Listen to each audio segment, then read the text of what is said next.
So these things will cover today. The history behind the introduction, the whole blood, the blood components, different components, then massive transfusion protocol, then autologous blood transfusion, and lastly, the safe transfusion measures in a patient.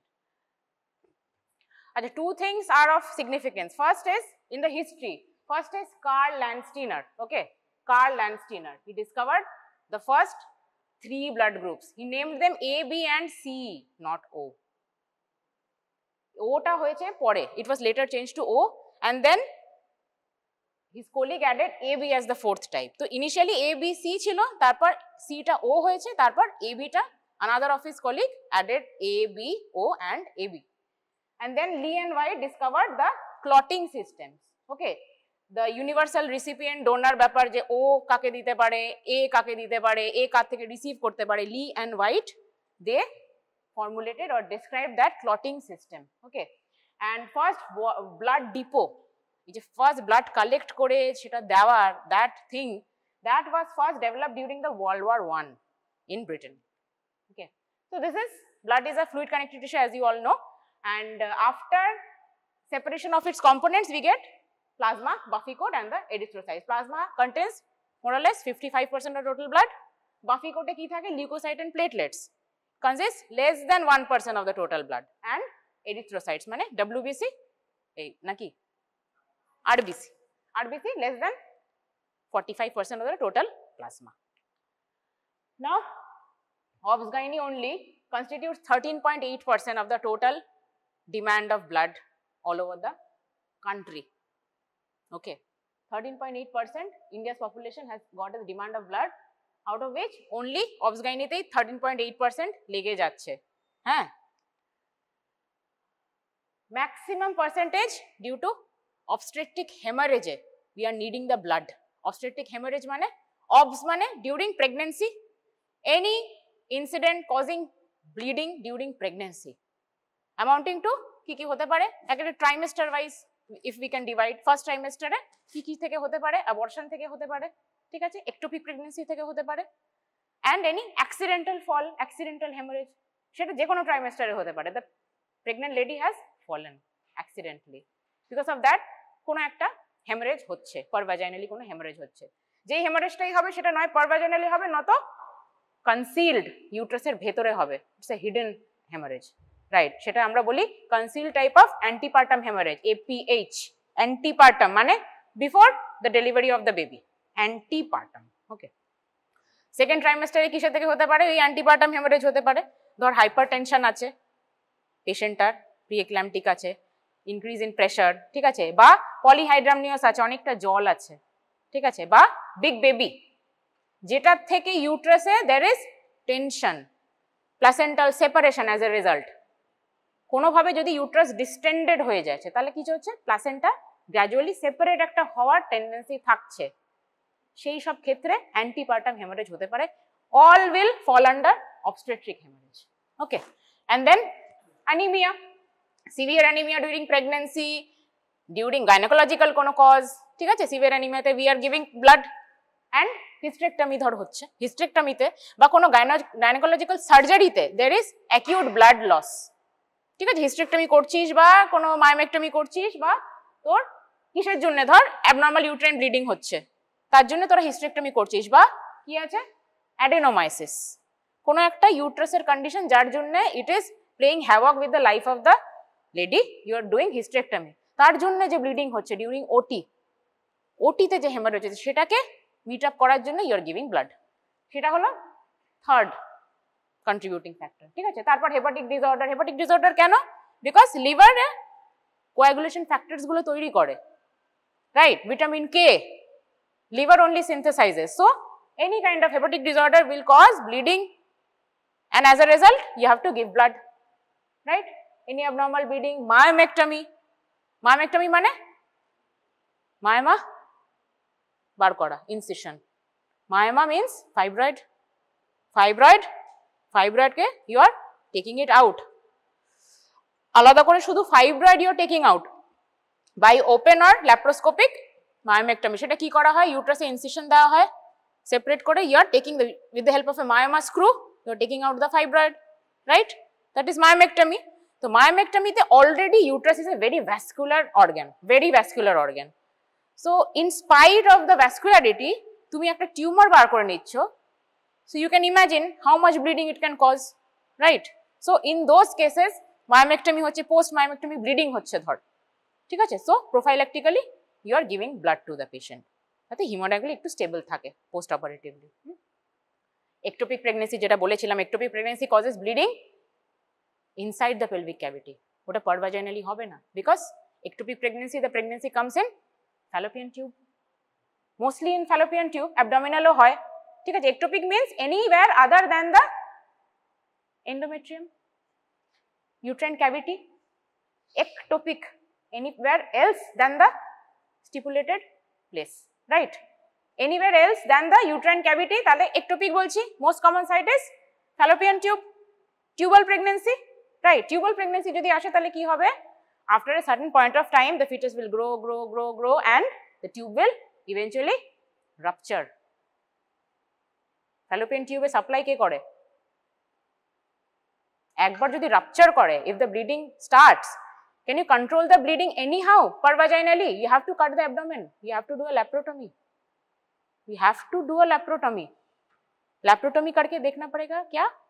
Where is the bleeding site? You have to secure the bleeding site, you have to do salpingectomy, you have to কেটে বাদ দিতে হবে টিউবটা, you have to incise out, because it is the main source of bleeding, and fallopian tube is supplied by which artery? It is the direct branch of abdominal aorta. So torrential bleeding হবে। যখনই ectopic pregnancy diagnosis হবে, the treatment of choice is cut open the abdomen by laparoscopy, if she is stable laparoscopically, if she is not stable, if she is in hemodynamic shock, then you have to do laparotomy, midline incision করে বা lower transverse incision করে পেট খুলতে হবে, you have to টিউবটাকে বাদ দিতে হবে, salpingectomy করতে হবে, okay? So আর abortion lastly, so যেগুলো বললাম এগুলোরই একটা obstetric hemorrhage, যেগুলো আমি ডিসকাস করলাম তোদের সাথে, যা obstetric hemorrhage is responsible for more than, mostly obstetric hemorrhage এর জন্যই there is a acute demand of blood in our subject, ঠিক আছে? due to obstetric hemorrhage only, okay? These are the very important issues these days, because three things you have to keep in mind while transfusing blood. First is, increasingly important issues in blood transfusion are the adverse events associated with transfusion. যখন তখন transfuse করা যাবে না, আমার কাছে blood আছে, ওর একটা 7 haemoglobin আছে, অ্যানিমিয়া আছে, আমি ব্লাড দিয়ে দিলাম, no, very judicially you have to give blood until and unless needed, সেটার অনেক গাইডলাইন্স আছে, ঠিক আছে? because blood transfusion is associated with adverse reactions, মানে delayed, immediate, many reactions are there, adverse reactions are there, even এমনও হয় graft versus host disease হয়ে গিয়ে পুরোপুরি তোর immunosuppressed হয়ে গিয়ে patient may die also, anaphylaxis থেকে patient may die also. So blood transfuse করা is very, until unless necessary you should not give blood, okay? blood আছে তোমার কাছে, তুমি দেখছো যে তোমার ব্লাড ব্যাংকে অনেক ব্লাড আছে, একটা পেশেন্টের 7 হিমোগ্লোবিন এলো, ফট করে ব্লাড দিয়ে দিবি, নো, signs and symptoms দেখবি, if she actually needs the blood or not, ওটা পেলে she'll be hemodynamically stable or not, সবকিছু প্যারামিটারস দেখে আমি সেগুলো ডিসকাস করবো তোদের সাথে। So firstly you have to keep in mind the adverse effects associated with the transfusion. Second is the cost is also, এখানে তো the patient has to pay for the blood, right? Government blood bank থাকে, they give it free of cost, they get it free of cost, but here they have to pay for the blood, it is economically also burdensome for the patient. And acute crisis, so three things you have to keep in mind. Main aim of transfusion is increasing the oxygen carrying capacity, কেন কি haemoglobin, হিম মাঝে কে থাকে? Oxygen, protoporphyrin ring মাঝে অক্সিজেনকে trap করে, oxygen carrying capacity বাড়ানোর জন্যই তো আমরা ব্লাডটা দিই। So that is the main goal. And hemostasis, hemodynamically যাতে স্টেবল থাকে। হিমোস্ট্যাসিস মানে কি? আমাদের ব্লাডটা হচ্ছে ওয়ার্মিং এজেন্ট, আমাদের শরীরটাকে গরম রাখে, ঠিক আছে? আমরা কি নর্মোথার্মিক না hypothermic? Human beings cold blooded, আমরা নর্মোথার্মিক, ঠিক আছে, কিন্তু ব্লাড কি করে আমাদের টেম্পারেচারটাকে মেনটেন রাখে, বডির হিমোস্ট্যাসিসটাকে মেনটেন রাখে। তো সেইটা গোল হবে যে ব্লাড দিয়ে আমি হিমোস্ট্যাসিসটাকে মেনটেন রাখবো আর oxygen carrying capacity I increase. Okay, this is whole blood. Whole blood is nowadays given in mainly all the primary health centers where there are acute crises, where there is no availability of the cell separators. In those cases only, in those places only we give whole blood. Okay, whole blood e ki chilo, it has got both RBC and the plasma, dutoi thake. Difference ki PRBC er moddhe packed red cell er moddhe ar whole blood er moddhe plasma. Packed red cell e plasma thake na, etate plasma thake. So the volume is much more, 350 to 450 ml একটা whole blood এর component এ থাকে, and this is stored in 2 to 6 degree in refrigerator, always stored in refrigerator whole blood, ঠিক আছে। একদম উপরের কম্পার্টমেন্টে এরকমই থাকে temperature, একদম উপরে ফ্রিজারের যেখানে আমরা আইস জমাই, রাইট। ব্লাড তো আর জমবে না, 2 to 6 ডিগ্রিতে সবসময় ব্লাডকে স্টোর করতে হয় in the upper most compartment of the fridge, 2 to 6 degree. Okay, and it is now only indicated in massive transfusion protocol. Massive transfusion protocol আমি বলবো তোদেরকে পরে। So here actually there is only RBC mass and plasma, so there are no functional platelets, no functional platelets, okay, and no coagulation factors, আলাদা করে 7, 8 এগুলো নেই, whole ব্লাডের মধ্যে থাকে না, ঠিক আছে। হোল ব্লাড ইজ যখনই স্টার্ট করা হয় transfusion, you have to complete the transfusion within 4 hours, 4 hours time দিতে হবে, ঠিক আছে। 4 আওয়ার্সের কম না, বেশি না, মোটামুটি 4 আওয়ার্সে। আমরা যখন ব্লাড ট্রান্সফিউশন অ্যাডভাইস দিই, উই মেনশন যে কত ড্রপসে ট্রান্সফিউজ করা হবে, সেরকম করে মেজার করে আমাদেরকে ধরে নিতে হবে যে 4 আওয়ার্সে কত ড্রপস পার মিনিট দিলে 4 আওয়ার্সে পুরো ব্লাডটা চলে যাবে। ওরকম করেই we write in the direction, বিটি নোট, ব্লাড ট্রান্সফিউশন নোটে আমরা সেরকম করে লিখি যে how many drops should be transfuse per minute, ঠিক আছে। তো মোটামুটি 4 আওয়ার্সে চলে যাওয়ার মতন কিন্তু আমাদের ওটাকে চার্জ করতে হবে। and it increases একটা whole blood, it increases the hemoglobin by 1 to 1.5 gram per dl। যদি একজনের 7 থাকে তার কত বাড়বে, 8 বা 8.5 হবে, বুঝতে পারছি, একটা আন্দাজা পাওয়া যায়। যখন তুই কি করে বুঝবি, before transfusion you know the hemoglobin percentage of the patient 7, তারপর আবার একটা হিমোগ্লোবিন করাবি 24 আওয়ার্স বাদে, just not just after the transfusion, 24 hours after the transfusion you will again send the hemoglobin percent of the patient, you will see ওটা থেকেই পাওয়া গেছে যে it increases by 1 to 1.5 gram per dl, one whole blood, okay, and always ABO and RH compatible হতে হবে, cross match করতেই হবে। we fill the BT note যেটা থাকে ব্লাডের একটা তোর ফর্ম থাকে, ব্লাড ট্রান্সফিউশন ফর্ম থাকে, সেটা দ্যাট ইজ ভেরি ইম্পর্টেন্ট। তোমাদের রেজিস্ট্রেশন নাম্বারটা যখন পাবে, ঠিক আছে, যখন পাস করবে রেজিস্ট্রেশন নাম্বারটার মেন গুরুত্বটা বুঝবে হলো যখন তোমরা ব্লাড ট্রান্সফিউশন নোট লিখবে বা ব্লাডের ফর্ম ভরবে, then only you will feel proud of yourself that you are a doctor, because no other প্রফেশনে কোনো কেউ লিখতে পারে না সেটা। ব্লাড ট্রান্সফিউশন যে ফর্মটা only a doctor can fill up with his or her registration number, that is mandatory. Details of the patient, everything you have to write, details of the hospital you have to write, and everything একটা spelling mistake করা যাবে না, because it is going to the blood bank. blood bank এ যদি officer দেখে, medical officer যে থাকে, he only cross checks with the sheet of the patient, মানে history sheet of the পেশেন্টের সাথে নাম যদি একটু এদিক ওদিক করেছিস, জেসমিনার জায়গায় যদি জেসমিন করে দিয়েছিস, the blood bank officer will not give you blood. এজটা যদি 23 জায়গায় 22 করেছো, you won't get blood.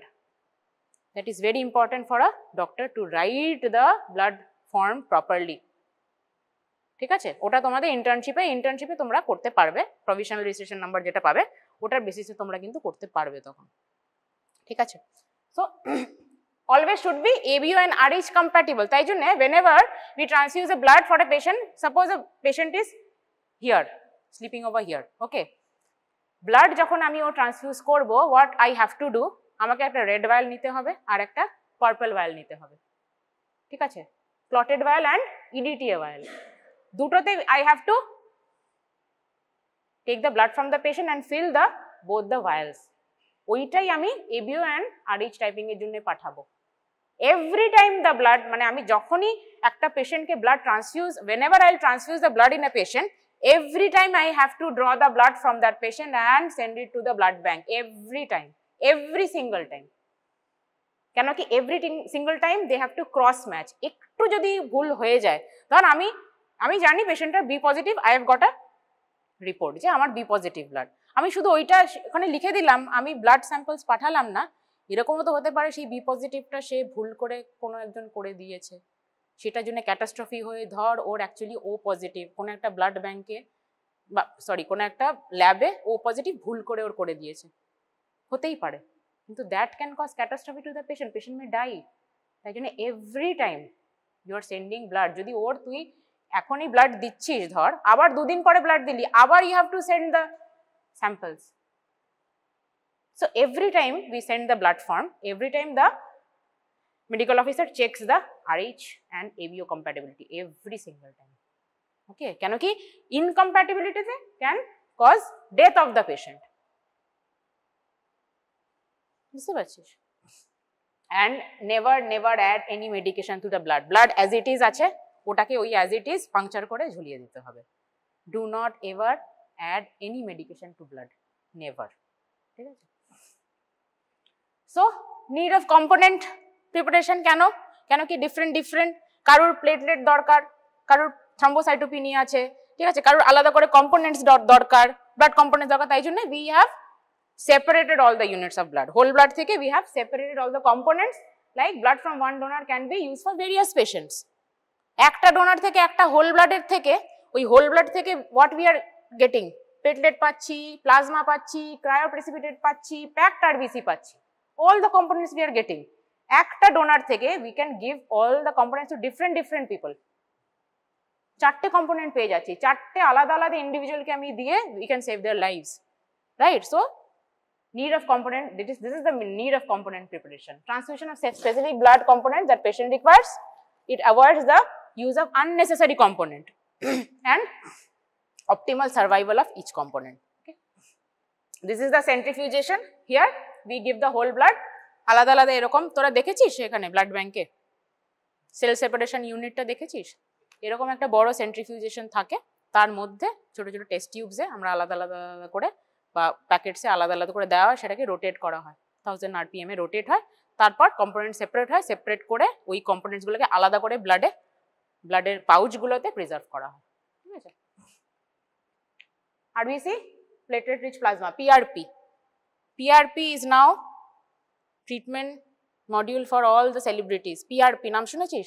Platelet rich plasma, PRP দিচ্ছে, ইনজেক্টেবল দিয়ে ফর্সা হয়ে যাচ্ছে, ঠিক আছে, রিজুভিনেশন, PRP, IV দিচ্ছে, সব IV বসে আছে শুয়ে সব সেলিব্রিটিরা PRP নিচ্ছে, ঠিক আছে। এটা এখন মোটামুটি কসমেটিক গাইনোকোলজি অ্যান্ড কসমেটিক ডার্মাটোলজিতে this thing has come, platelet rich plasma, PRP therapy.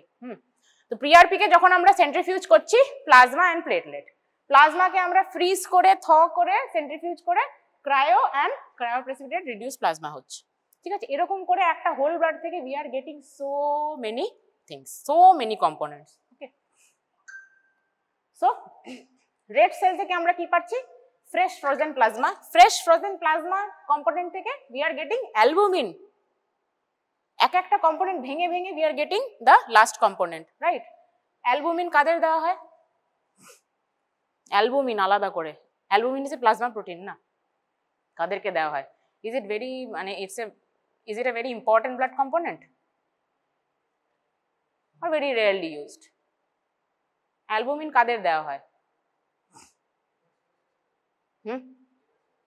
Ball very good কেন কি লিভারই তৈরি করে অ্যালবুমিন।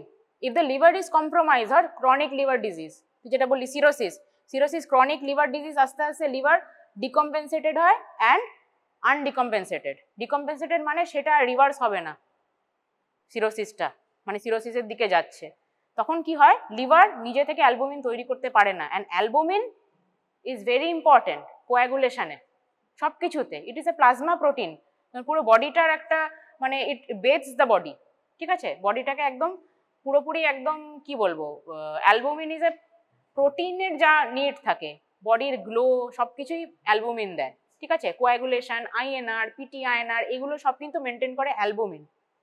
অ্যালবুমিন আলাদা করে ট্রান্সফিউজ করতে হবে সিএলডি পেশেন্টদের, যাদের অ্যালবুমিন ইজ লেস দ্যান 2 হয়ে যাচ্ছে, তাদের ইন্ডিকেটেড হয় অ্যালবুমিন ট্রান্সফিউজ করা, ঠিক আছে? আচ্ছা, লিভার যদি কিছু তৈরি না করে তাহলে কি হবে? আস্তে আস্তে ক্রনিক লিভার ডিজিজে কি হয়? অ্যাসাইটিস হয়, ভ্যারিসেস হয়, তাই না? Hepatorenal syndrome. So albumin is very important. কোথা থেকে পাওয়া যায়? রেড সেল কনসেন্ট্রেট থেকে। সেটা থেকে প্লাজমা, ফ্রেশ ফ্রোজেন প্লাজমা, তার থেকে অ্যালবুমিন পাওয়া যায়। আর অ্যালবুমিনের একটা প্যাকেটের দাম জানিস কত? একটা মোটামুটি এরকম বড় প্যাকেট অ্যালবুমিন দেওয়া হয়। তোর আইডিয়া আছে নাকি? দেখেছিস? তুই হট করে বলে দিলি লিভার সিরোসিস, অ্যালবুমিন দেওয়া দেখেছিস? অ্যালবুমিন ট্রান্সফিউজ করতে গেলে কোনো এবিও বা আরএইচ কিছু লাগে? কম্প্যাটিবিলিটি কিছু লাগে না, ঠিক আছে? তো অ্যালবুমিনের একটা এরকম 1 লিটারের প্যাকেটের দাম হলো 8000। বুঝতে পারছিস তো কতটা মানে কস্টলিও ব্যাপারগুলো, যে ব্লাড এমনিতেই পাওয়া যায় না, আবার ওখান থেকে আবার সেন্ট্রিফিউজ করে আবার অ্যালবুমিন করছি। So it is very cost effective. Leucocyte থেকে কি হচ্ছে? লিউকোসাইড রিডিউস রেড সেলে, লিউকোসাইড মানে রেড সেলের মধ্যে লিউকোসাইড মানে ডাব্লিউবিসিটাকে কমিয়ে দেওয়া হচ্ছে, ডাব্লিউবিসিটাকে আলাদা করে সেপারেট করা হচ্ছে। সেটা থেকে আমরা সিঙ্গেল ডোনার প্লাজমা থেকে আমরা আবার প্লাজমা প্রোটিন ফ্র্যাকশনস পাচ্ছি। এইগুলো আলাদা আলাদা করে প্লেটলেট থেকে আমরা ক্রায়োপ্রেসিপিটেট পাচ্ছি, প্লেটলেট অ্যাফেরেসিস থেকে ক্রায়ো পুওর প্লাজমা পাচ্ছি, সেটা থেকে ইমিউনোগ্লোবুলিনস তৈরি হচ্ছে, ঠিক আছে? মানে ব্লাড কম্পোনেন্টস থেকে কি কি কি কি তৈরি হয়, বুঝতে পারছিস তো? গ্র্যানুলোসাইট অ্যাফেরেসিস থেকে ফাইব্রিনোজেন তৈরি হচ্ছে। Now packed red cell, packed red cell কি বললাম? প্লাজমা থাকে না, there is no plasma, concentrated RBC. So 350 থেকে 450 থেকে এটা কত হচ্ছে? কমে 250 to 350 হচ্ছে। and it also increases the hemoglobin by 1 to 1.5. কি হচ্ছে? এটা ডিফারেন্স বিটুইন হোল ব্লাড আর প্যাকড সেলে কি হচ্ছে?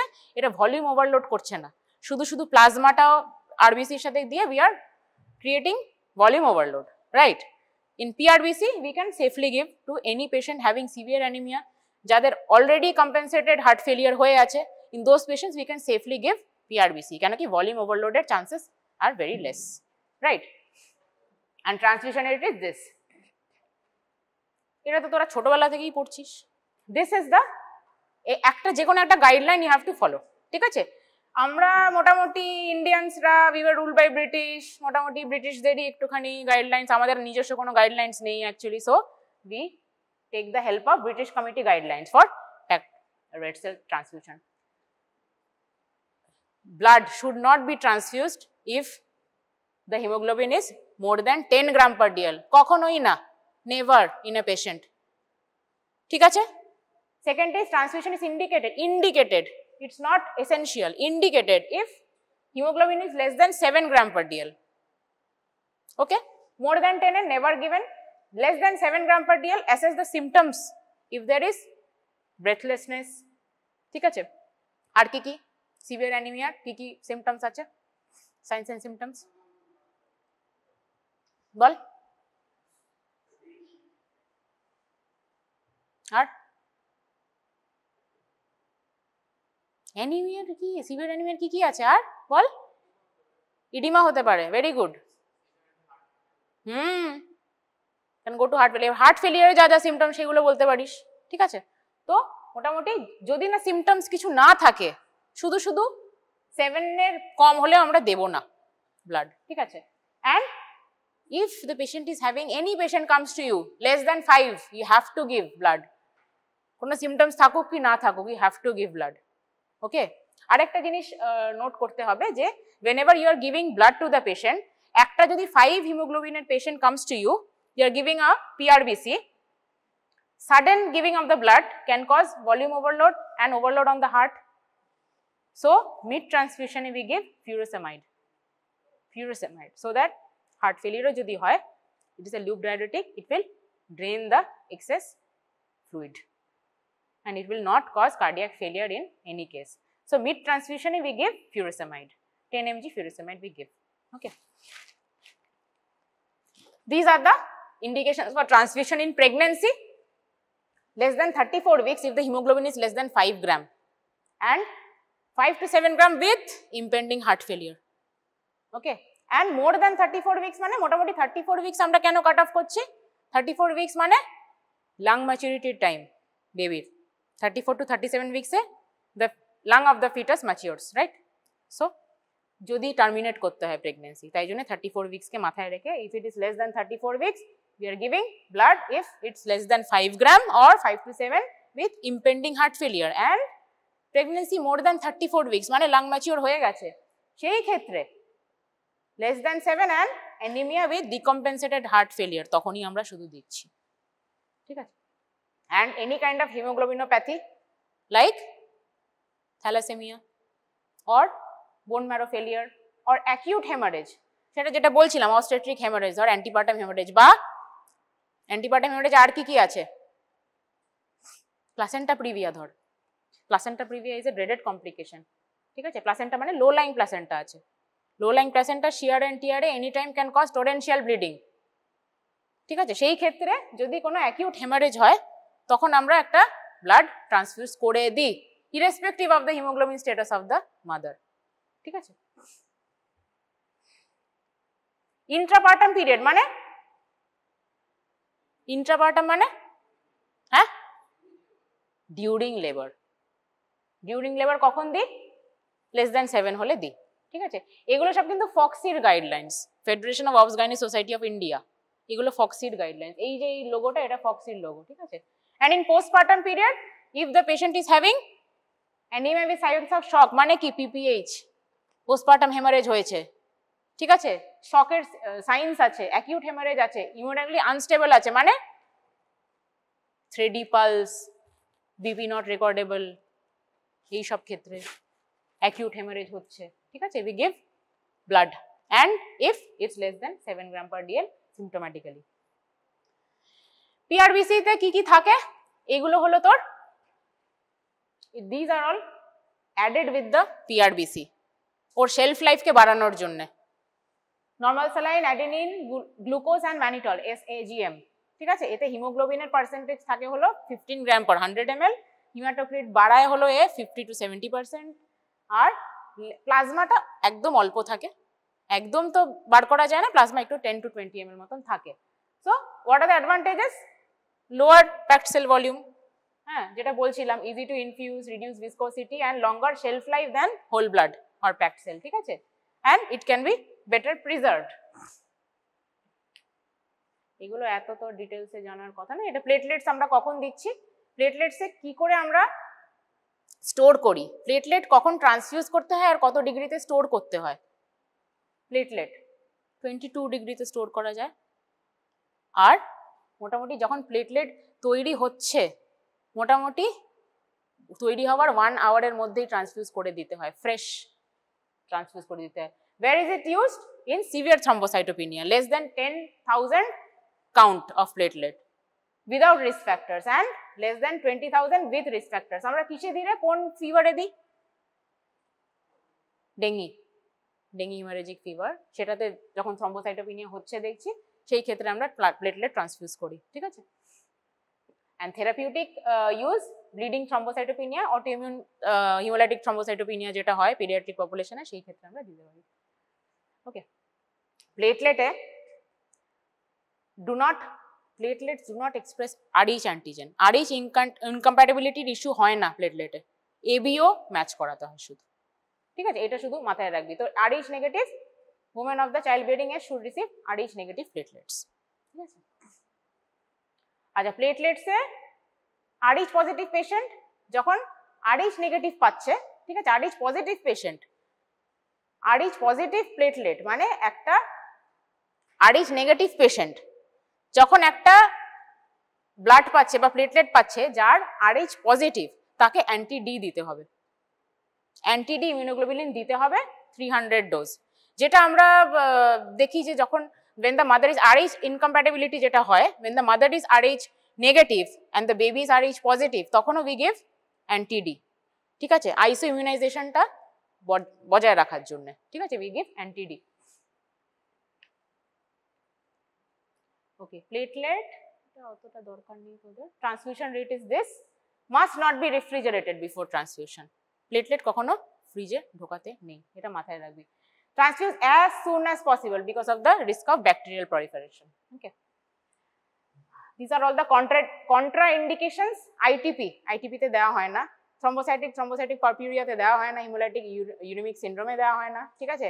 And সার্জারি বা ইনভেসিভ প্রসিজার যেটাতে মোর দ্যান 50% থাকে সেইগুলোতে কিন্তু আলাদা করে প্লেটলেট দেওয়া হয় না, ঠিক আছে। This is plasma.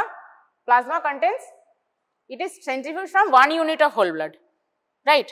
And it contains motamoti all the factors, coagulation factors except factor 8 and fibrinogen, and it is stored in -18 degree centigrade, ঠিক আছে। Plasma is stored in -18 degree centigrade. এগুলো সব মোটামুটি দেওয়া হয় ম্যাসিভ ট্রান্সফিউশন প্রোটোকলে, সেটা একটু পরে আমি বলছি। Fresh frozen plasma, cryoprecipitated. Factor 8 আলাদা করে কাদের দেওয়া হয়? Haemophilia A, von Willebrand disease. আচ্ছা, when to start transfusion after receiving the blood component, যেটা বলছিলাম PRBC not related with the timing of receiving the bag. তুই ফ্রিজ থেকে বার করে 30 মিনিটসের মধ্যে তোকে চালাতে হবে, যখন নর্মাল টেম্পারেচার হচ্ছে। ফ্রিজে রাখলি, when it is normal, reaching the normal temperature, transfuse it and you have to complete it within 4 hours. এইটুকু মাথায় রাখবি। প্লেটলেটস ইমিডিয়েটলি, মানে সেন্ট্রিফিউজেশনে প্লেটলেট তৈরি হচ্ছে, তৈরি হয়ে সঙ্গে সঙ্গে পেশেন্টের কাছে এসে দিয়ে দিতে হবে, বেশি টাইম ওয়েস্ট করা যাবে না। ক্রায়োপ্রেসিপিটেটও তাই, ঠিক আছে।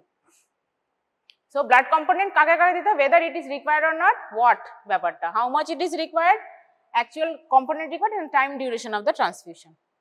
ওকে, আচ্ছা, যেটা বলছিলাম তোদেরকে ব্লাড গ্রুপিং এর জন্য ইডিটিএ তে এন্ড ক্রস ম্যাচিং এর জন্য এই দুটো মোটামুটি আমরা ভায়াল পাঠাই, ঠিক আছে। তো এবার যখন আমরা স্যাম্পলস পাঠাচ্ছি এই ইডিটিএ আর ক্লটেড ভায়ালে, ঠিক আছে, we write the name of the patient, we write the registration number of the patient and age and date. এই চারটে জিনিস we write in the sample, মানে যেটা আমরা ব্লাড স্যাম্পল পাঠাচ্ছি এই চারটে জিনিস আমাকে লিখতেই হবে। মানে কার ব্লাড যাচ্ছে, কি যাচ্ছে, সেটা তো ব্লাড ব্যাংকে গিয়ে অনেক সময় পেপারটা আলাদা করে কালেক্ট করে আর ব্লাড স্যাম্পলস গুলো আলাদা করে কালেক্ট করে, যাতে মিসম্যাচ না হয়ে যায়, ঠিক আছে।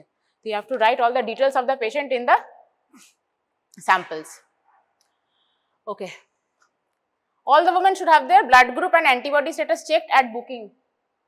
At booking আমরা ABO and RH সবার করাই, all the pregnant women, right? কেন কি RH incompatibility সেটা দেখার জন্য, কেন কি যদি 28 উইকসের আগে আমরা দেখি যে তার ও নেগেটিভ বা বি নেগেটিভ, এবি নেগেটিভ, যাই হোক থাকুক না কেন, নেগেটিভ যদি ব্লাড হয় মায়ের, তাহলে ফার্স্ট প্রেগনেন্সিতে আমরা কি বলি, there is no issue, there is no problem, baby ঠিকঠাক ডেলিভার হয়ে যায়। সেকেন্ড প্রেগনেন্সি থেকে there is কি হয়, chances of erythroblastosis fetalis. So আমরা কি করাই, কুমস টেস্ট করাই, indirect and direct Coombs test. তো সেটা ভেরি ইম্পর্টেন্ট, যখন বুকিং এ একটা মা আসছে তার তখনই RH টাইপিং অ্যান্ড ABO করে নিতে হবে, তখনই আমরা ব্লাড সব পাঠিয়ে দিই, ঠিক আছে, on booking A. And repeat the antibody status at 28 weeks of gestation, ঠিক আছে। মানে কি করি, ICT একটা করিয়ে নিই যদি নেগেটিভ থাকে তার। আচ্ছা, in women at high risk of emergency transfusion, ঠিক আছে, প্লাসেন্টা প্রিভিয়া যাদের ধর, যেটা বলছিলাম লো লাইং প্লাসেন্টা, তাদেরকে কি হয়, you have to screen them, যে আচ্ছা এই পেশেন্টটা আমরা তখন কি করে রাখি, একটা রেড ক্রস করে রাখি, she is high risk. PIH patient, post CS, repeat CS, যারা সব হাই রিস্ক প্রেগনেন্সি, তাদের একটা কিন্তু রেড ক্রস করা থাকে, ঠিক আছে, তাদের আলাদা করে মানে মার্ক করা থাকে that they are at risk for hemorrhage. তো তাদেরকে আলাদা করে কি করতে হবে, screen sample once a week, মানে আইডিয়ালি যখনই আসছে লাস্টের দিকে 34 উইকসের পরে প্রতিবার স্যাম্পল পাঠাতে হবে, যে এনি টাইম তার হেমারেজ হয়ে সে can land up in hospital, সেটা মাথায় রেখে, ঠিক আছে, যাতে তখন টাইম ওয়েস্ট না হয়, তখন যাতে ব্লাড মজুদ থাকে। আচ্ছা, ইমার্জেন্সি কেসে ব্লাড গ্রুপিং ইজ ডান, এরকম করে ক্রস ম্যাচিং করা হয়, ঠিক আছে, এগুলো তোদের প্যাথোলজিতেই পড়বি। আচ্ছা। আচ্ছা, এইটা হলো ইন্ট্রাইউট্রাইন ট্রান্সফিউশন। ইন্ট্রাইউট্রাইন ট্রান্সফিউশন মানে ইন্ট্রাইউট্রাইন, ইন্ট্রাইউট্রাইন কাকে দেওয়া? Yes, to the fetus. এখন নিউ মডালিটিস হ্যাভ কাম, ঠিক আছে? সেটা আমরা কি করে বুঝবো? ফিটাল অ্যানিমিয়া কি করে বুঝবো? একটু অ্যাডভান্সড লেভেল, সিটিজিতে বুঝবো। সিটিজি আমরা যেটা করি মায়ের, সিটিজি শুনেছিস নাম? কার্ডিওটোকোগ্রাফ। কার্ডিওটোকোগ্রাফ একটা মোটামুটি ইসিজি মতন হয়, একটা মায়ের পেটে দেওয়া হয় আফটার 34 উইকস, ঠিক আছে? একটা দুটো প্রোব দেওয়া হয়, সেটাতে মনিটর করা হয় ফিটাল হার্ট রেট, এরকম ইসিজির মতন। সেইটাতে যদি সাইনোসয়েডাল প্যাটার্ন থাকে, which means there is fetal anemia, সেই ক্ষেত্রে you have to transfuse the blood to the fetus. কি করে দিবি? USG guided. ইউএসজি গাইডেড কোথায় দিবি? কোনো ভেন বা কোনো আর্টারিতেই দিবি না, কোথায় দিবি? কালার ডপটারে বুঝতে পারবো কোনটা ভেন কোনটা আর্টারি, তাই তো? ভেন হলে ব্লুইশ হবে, রেডিশ হবে, তাহলে আর্টারি। নাকি উল্টোটা বাচ্চার ক্ষেত্রে? আম্বিলিকাল ভেন আর আম্বিলিকাল আর্টারি।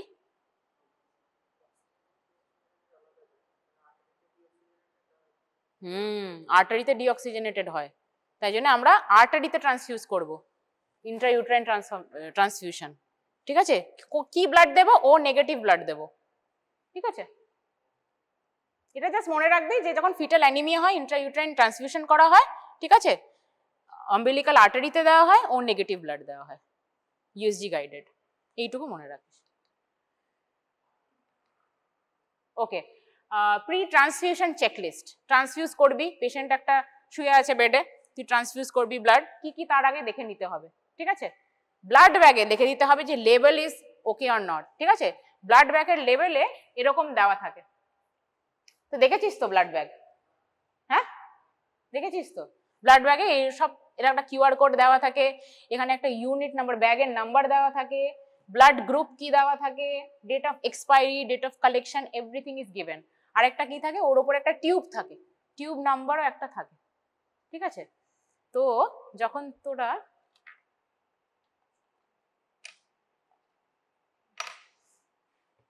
আচ্ছা, তো এই যে এইটাই বড় করে দিয়েছে দেখ, স্যাম্পল আইডি, পেশেন্টস নেম, ওই ব্লাড মানে এটা মানে ব্যাগ স্পেসিফিক পেশেন্টের নেমটা ওখানে লেখা থাকে, মানে that is specific to that patient only, ঠিক আছে? ব্লাড গ্রুপ কত, হসপিটালের নাম কি, ঠিক আছে? সেটার মোটামুটি এই ডেট অফ কালেকশন, মেন আমাদের হলো ডেট অফ এক্সপায়ারিটা দেখতে হবে, date of expiry is very much important, ঠিক আছে? ডেট অফ এক্সপায়ারির পরে তো তুমি আর দিতে পারবে না, আর কতটা থাকে, হোয়াট ইজ দ্য অ্যামাউন্ট, এগুলো সব লেখা থাকে, টাইপ অফ দ্য ব্লাড সেটাও লেখা থাকে, ঠিক আছে? মোটামুটি তাহলে আমরা কিসে দিই? বিটি সেট আলাদা করে উইথ হামব্রিজ চেম্বার, মাঝে যেটা থাকে এই যে জালি মতন যেটা থাকে, সেটাতে ব্লাডটা যদি ক্লটস কিছু থাকে তো সেখানে ফিল্টার হয়ে যায়, ক্লটসগুলো ওখানে পড়ে যায়, ঠিক আছে? যাতে একটা ফ্রি ফ্লোয়িং ব্লাড আমরা পাই, তাই জন্য হামব্রিজ চেম্বারটা দেওয়া হয়।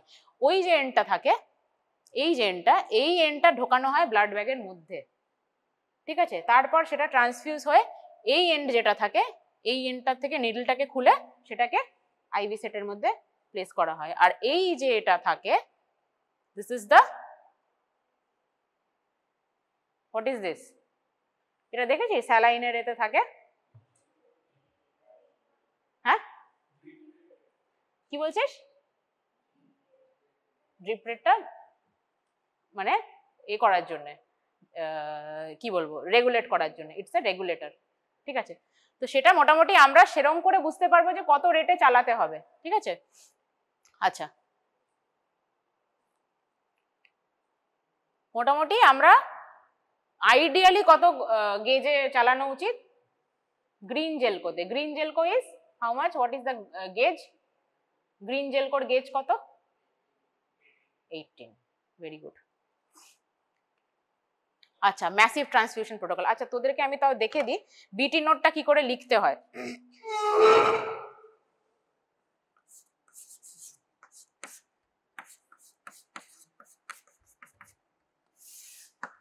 প্রথমে কি লিখতে হবে? পেশেন্টস নেম,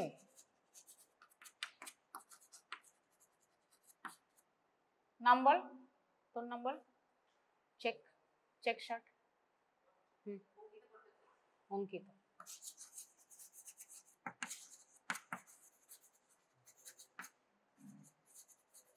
चार या ना जी? एज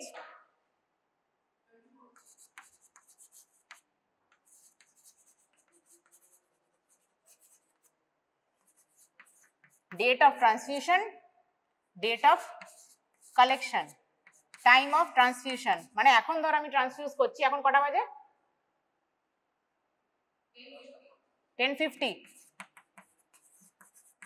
ডেট কত আজকে?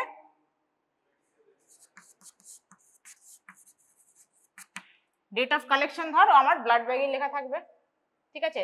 আমাকে কি করতে হবে, ওই কাগজের সাথে একটা কাগজ পাবো আমি, তার সাথে আমাকে ব্লাড ব্যাগটা ম্যাচ করতে হবে, ঠিক আছে?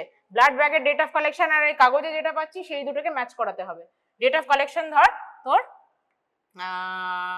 22/2025 আর ডেট অফ এক্সপায়ারি আমাকে লিখতে হবে। ডেট অফ এক্সপায়ারি ধর, ডেট অফ এক্সপায়ারি হলো 28/2025, ঠিক আছে?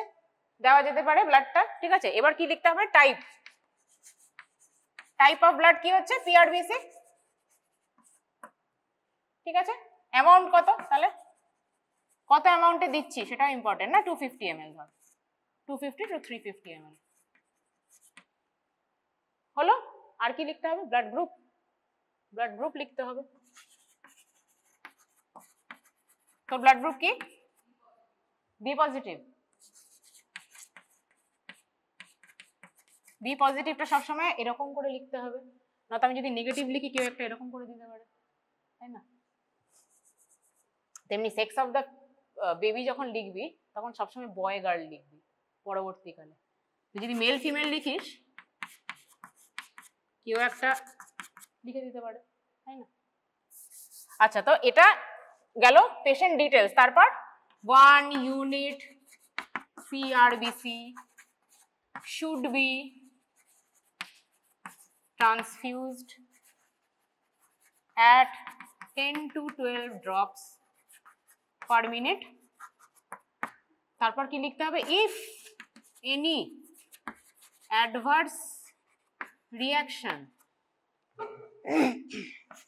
like fever, rash, chill, rigor, give injection Phenergan বা হাইড্রোকর্টিসন। এগুলো কি? Anti inflammatory. ইনফ্লামেটরি সাইটোকাইন্স গুলো গিয়ে তো চিল, রাইগার, ফিভার এগুলো করছে, তো তখন তোমাকে কি দিতে হবে? হাইড্রোকর্টিসন। ফেনারগান হলো 25, হাইড্রোকর্টিসন হলো কত থাকে dose? 100 IV stat.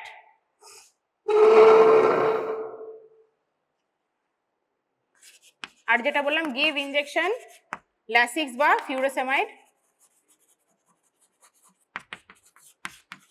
Slow IV at mid transfusion,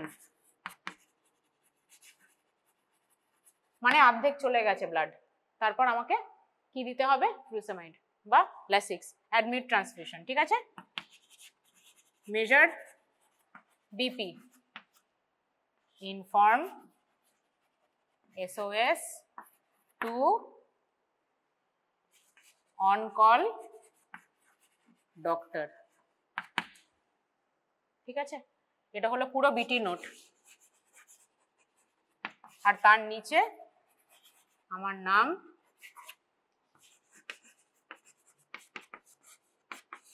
registration number, complete বিটি নোট, ঠিক আছে?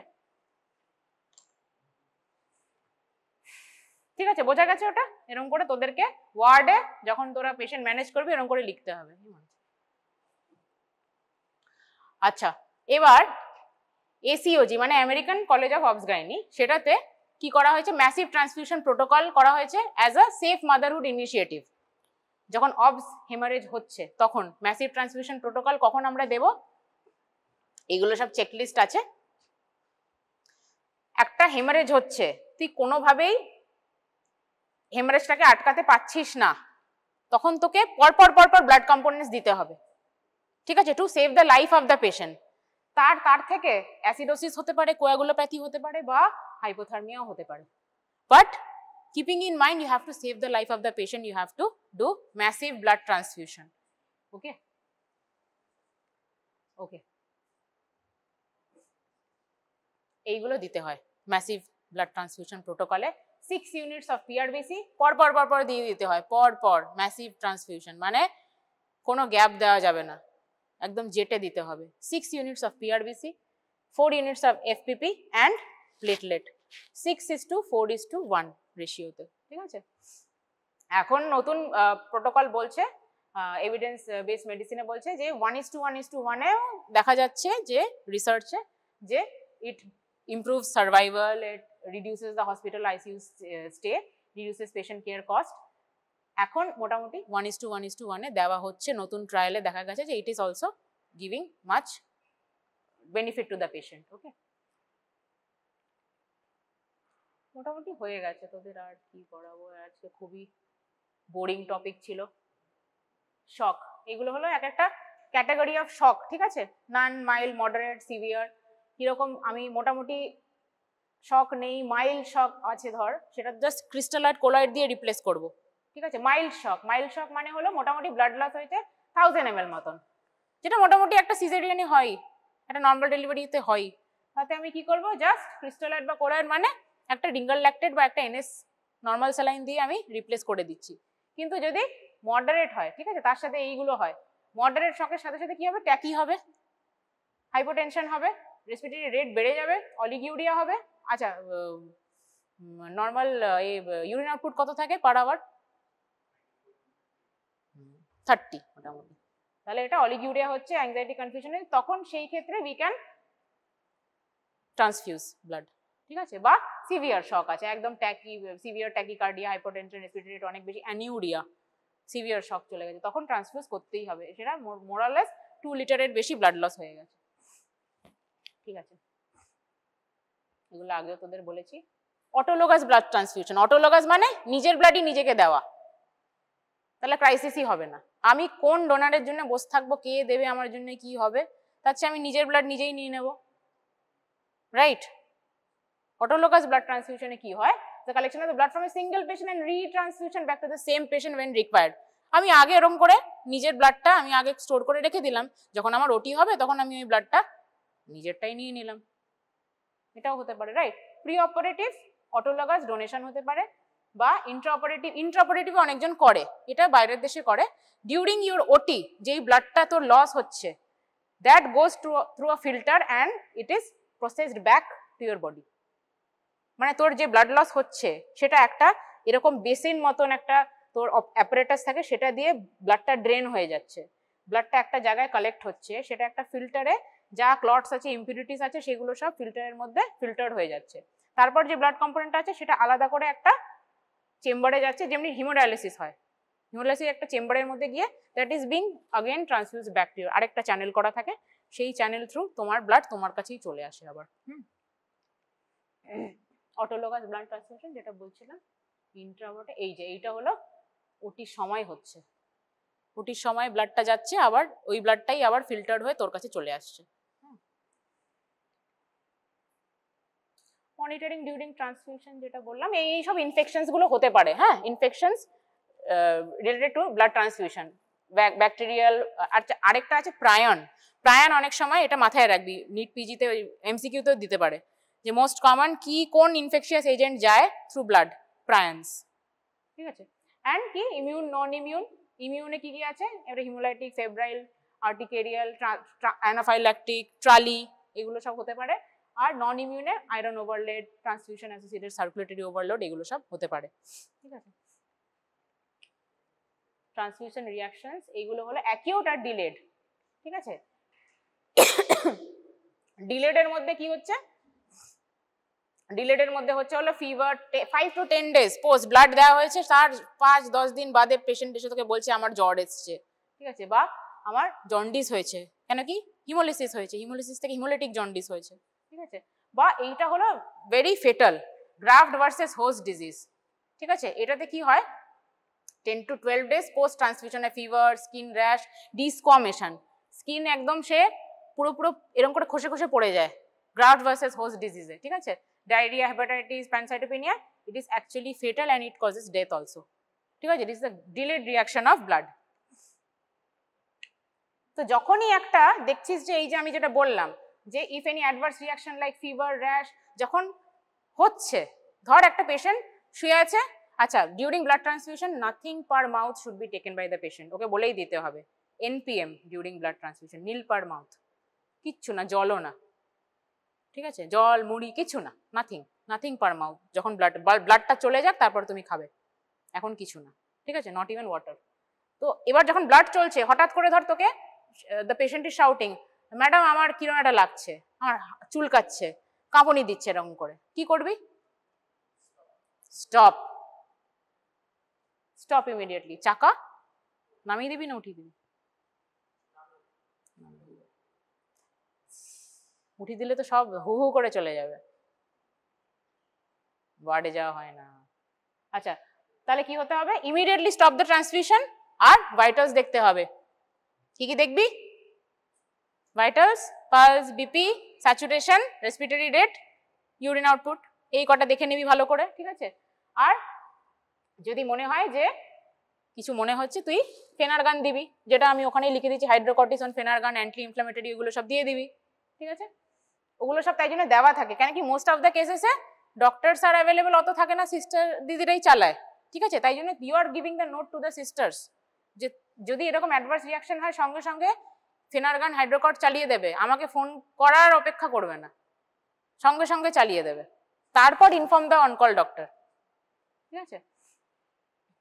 তো ট্রান্সফিউশন রিয়াকশন তাহলে কি হচ্ছে, এটা তোমাকে একটা করতে হবে, তোমাকে একটা রিপোর্ট করতে হবে ব্লাড ব্যাংকে, অবভিয়াসলি, যে সেই ব্যাচটা খারাপ কিনা, কেন অ্যাডভার্স রিয়াকশনটা হলো, you have to report to the blood bank also. এখানেও যদি এরকম হয় তাহলে তপন ঘোষ স্যারকে রিপোর্ট করতে হবে তোকে, ঠিক আছে। আচ্ছা এগুলো তো কি করে ট্রান্সফিউশন অ্যাভয়েড করা যেতে পারে, প্রথম থেকেই যদি সবকিছু প্রথম থেকেই যদি অ্যানিমিক না থাকে ওইগুলো সব দেখতে হবে, প্র্যাকটিক্যাল অ্যাসপেক্টস অফ ট্রান্সফিউশন, যেটা তোকে বললাম যে blood transfusion must not take place unless medical person is available, কোনো নন মেডিক করতে পারে না ব্লাড ট্রান্সফিউশন, কোনো নন মেডিক করতে পারে না, কোনো কোয়াক বা নন মেডিক করতে পারে না, ঠিক আছে, always by a doctor only. আচ্ছা লেট আওয়ার্সে কখনো করা না, সকাল সকাল আর্লি আওয়ার্সে করা উচিত, কেন কি আর্লি আওয়ার্সে কি থাকে, সব রকমের ফেসিলিটি অ্যাভেলেবেল থাকে, ডক্টরস অ্যাভেলেবেল থাকে, ওটি সবকিছু অ্যাভেলেবেল থাকে, তাই জন্য সবসময় ব্লাড রাতে চালাতে নেই, ব্লাড যদি চালাতে রাতে এনেছে সবসময় রেফ্রিজারেট করে মাথায় রাখবি, in your clinical practice also সকালে চালানো ব্লাডটা, আর্লি আওয়ার্স, ঠিক আছে, কেন কি তখন হেল্প অনেকটা পাওয়া যায়, ওপিডি চলে সবকিছু চলে, অনেক ম্যান পাওয়ার থাকে, তখন তোরা হেল্প পাবি মোটামুটি। নেভার অ্যাড এনি মেডিকেশন, ঠিক আছে, আর জাস্ট ফ্লাশ করতে পারিস, তার বেশি কিছু না, যখন দেখছিস যে যাচ্ছে না ব্লাডটা তখন ম্যাক্সিমাম তোরা কি করতে পারিস, এনএস নিয়ে একটা ফ্লাশ করে দিতে পারিস, তারপর আবার ব্লাডটা চালাতে পারিস, তাছাড়া কোনো মেডিকেশন কিন্তু ব্লাড চলাকালীন দেওয়া উচিত না, ঠিক আছে। আচ্ছা এইগুলো take home message, this is the last slide. Appropriate use of blood products, component only when needed, then it should be transfused. Platelets ideally should be group and RH compatible. FFP of different ABO, মানে FFP এর জন্য তাহলে RH লাগছে না, ABO টা important. Valid consent from the patient, যে আমি আপনার ব্লাড চালাচ্ছি, কনসেন্ট নিতে হবে সব সময়, ঠিক আছে।